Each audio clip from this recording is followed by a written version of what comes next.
Jail में बंद एक महाठग ने जेल में बंद दिल्ली के मंत्री पर उगाही का आरोप लगाया और चिट्ठी भेजकर उपराज्यपाल से शिकायत कर दी।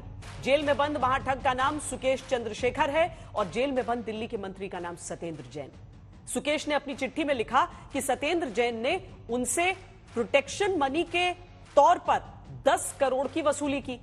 दिल्ली के मंत्री सत्येंद्र जैन मनी लॉन्ड्रिंग के आरोप में पहले से ही जेल में बंद हैं। विपक्ष लगातार उन्हें मंत्री पद से हटाने की मांग कर रहा है, लेकिन वो मंत्री बने हुए हैं। आज हम इसी सवाल पर हल्ला बोल करेंगे कि उगाही के आरोपों के बाद क्या सत्येंद्र जैन को मंत्री पद से हटाया जाएगा। पहले ये रिपोर्ट देखिए।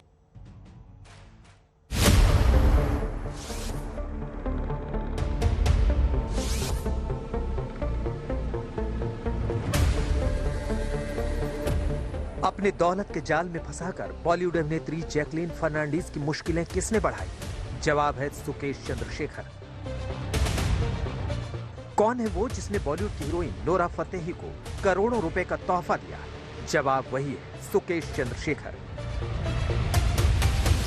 एक के बाद एक ठगी के कई आरोपों में फिलहाल वो दिल्ली के मंडोली जेल में बंद है। जेल से ही उस महाठग ने जेल में बंद दिल्ली के मंत्री सत्येंद्र जैन पर आरोपों का बम फोड़ दिया है।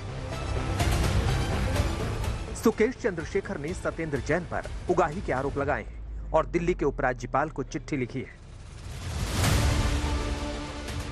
मैंने एलजी साहब के ऑफिस में उसको प्लेस कर दिया था और उस लेटर का जहां तक कंटेंट की बात है तो वो करप्शन का इशू है जो एक्सपोज करने की कोशिश है, जिसमें 10 करोड़ रुपए का डिमांड था जो उसको दिया गया था थ्रू सम चतुर्वेदी कोई है, सत्येंद्र जैन का कोई आदमी है, तो उसके थ्रू वो पेमेंट किया गया था। उससे रिलेटेड वो उसमें एलिगेशन है उस कंप्लेंट के अंदर। सुकेश चंद्रशेखर का आरोप है कि सत्येंद्र जैन ने जेल में सुरक्षा देने के बदले उससे 10 करोड़ रुपए लिए। उपराज्यपाल को लिखी चिट्ठी में सुकेश ने लिखा कि 2019 में सत्येंद्र जैन जेल में मुझसे मिले। सत्येंद्र जैन के साथ उनके सचिव और करीबी दोस्त भी थे। सत्येंद्र जैन ने मुझे जेल में सुरक्षा के बदले पैसे की मांग की। सत्येंद्र जैन ने मुझे हर महीने 2 करोड़ देने को कहा।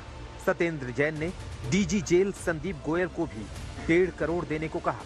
2-3 महीने के दौरान मुझसे 10 करोड़ की रकम वसूली गई। पैसों की वसूली कोलकाता में की गई। सत्येंद्र जैन के करीबी चतुर्वेदी को दिया गया पैसा। सुकेश ने चिट्ठी में यह भी लिखा कि सत्येंद्र जैन के खिलाफ सारे सबूत दे सकता हूं। महाठग सुकेश की चिट्ठी सामने आने के बाद सियासत तेज हो गई। सुबह अखबार के माध्यम से मालूम पड़ा है कि ठग के घर में ठगी हो गई है और इस ठग का नाम है सुकेश चंद्रशेखर और ठग के घर में ठगी करने वाले महाठग का नाम आम आदमी पार्टी और सत्येंद्र जैन है। पंजाब चुनाव के पहले ये लोग कुमार विश्वास को लेके आए थे। भारतीय जनता पार्टी ने जब देखा था कि पंजाब चुनाव वो हार रहे हैं तो कुमार विश्वास के कंधे पे बंदूक रख के चलाई। अब गुजरात के अंदर भारतीय जनता पार्टी की इतनी बुरी हालत हो चुकी है, इतनी बुरी हालत हो चुकी है कि उनको सुकेश चंद्रशेखर के कंधों के सहारे की जरूरत पड़ रही है। सुकेश चंद्रशेखर ने चिट्ठी में सत्येंद्र जैन पर एक नहीं कई आरोप लगाए और उनकी पार्टी को भी घेरा है। महाठग ने चिट्ठी में लिखा कि मैं सत्येंद्र जैन को 2015 से जानता हूं। आम आदमी पार्टी को 50 करोड़ से ज्यादा दे चुका हूं। आम आदमी पार्टी ने मुझे साउथ जोन में बड़ा पद देने का वादा किया था। आम आदमी पार्टी ने मुझे राज्यसभा भेजने का भी वादा किया था। आज जो दिल्ली का जेल मंत्री है वो खुद उसी जेल में अपनी सजा काट रहा है, मगर हमें ये नहीं पता था कि बाहर भी पैसा कमाते हैं और जेल के अंदर भी पैसा कमाते हैं।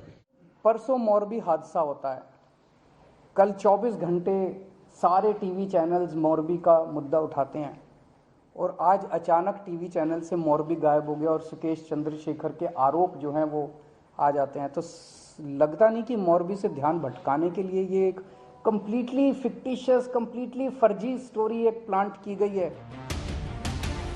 सुकेश चंद्रशेखर के सामने आने के बाद बीजेपी आम आदमी पार्टी पर लगातार हमले कर रही है, लेकिन दिलचस्प ये कि सुकेश चंद्रशेखर के वकील के पास इस सवाल का जवाब नहीं है कि जब पैसे 2019 में मांगे गए तो शिकायत अब क्यों? मुनीश पांडे के साथ आज तक ब्यूरो।